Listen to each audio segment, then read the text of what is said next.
Doctor Ravindra Dixit सभापतित्व में अप्रति चरण high school सभागृह एक स्मृति सभा अनुष्ठित हो जाइछि। सार पंक्ति रे शिक्षार आलोक जलाइल तुमे जिणिल सभी मन स्मृतिर पीठर देउछु समर्पी श्रद्धार कुसुम घेन। एही पंक्ति पाई सार आज मरी मध्य अमर रही जाइछन्ति।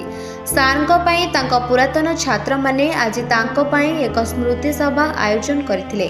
ଏହି କାର୍ଯ୍ୟକ୍ରମରେ ଖଗେଶ୍ୱର ବେହେରା, କୃଷ୍ଣଚନ୍ଦ୍ର ବଳ, ଅନ୍ତର୍ଯାମୀ ବିଳାସ, ଗୟାଧର ପରିଡ଼ା, ବିବେକାନନ୍ଦ ଦକ୍ଷିତ, ଲକ୍ଷ୍ମୀ ମଧର ମହାପାତ୍ର, ଗୋପବନ୍ଧୁ ଦାସ, ଶଙ୍କର୍ଷଣ ମହାଳିକ, ମୋହନ ସୁନ୍ଦର ବେହେରା, ଜଗନ୍ନାଥ ଆଚାର୍ଯ୍ୟ, ଗୋପାଳ ପ୍ରସାଦ ମହାପାତ୍ର, ଗୌରହରି ବେହେରା, ସୁରେନ୍ଦ୍ର ପଲାଇ उपस्थित रही सारଙ୍କ विषय आलोचना करथिले।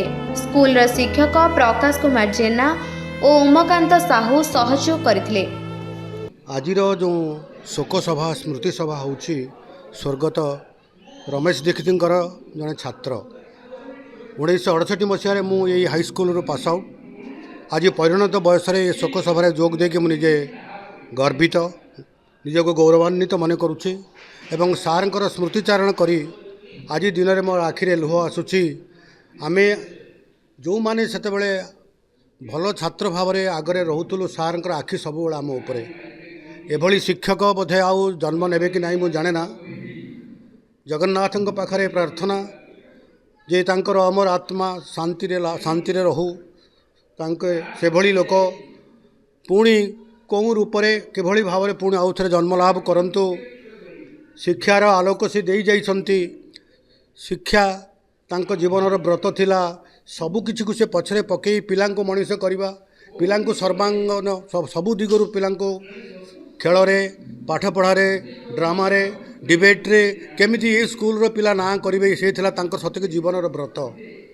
निजको तिल तिल करी से हत्या करिसंती। निजको केबे से भ्रुक्षेप करि नाहंती निज स्वास्थ्य प्रति। किंतु इंग्राजी रे जणे अभिज्ञ शिक्षक सेंटेंस एनालिसिस भली गुरु जो संपूर्ण मर्माहत जो माने तांको जानी छंती तांकर अगणित छात्र आज एठी एकजुट होती। ये श्रद्धांजलि सभारे बहु को जगन्नाथ निकटरे से प्रभु निकटरे प्रार्थना करुचु सार जोठी थांतु जो रूपरे थांतु से पुणी ये घंटेश्वर अंचल प्रति पुणी शिक्षार केमिति आलोक पिला माने भल करिवे, ये अंचल केमिति ना हबो, ये अंचल लोक केमिति भलरे रहिबे समस्तक प्रति तांकर आशीर्वाद रहू एति कामना मु करूछि। भद्रक चांदबाली निशिकांत बेहेरा रिपोर्ट निरपेक्ष न्यूज।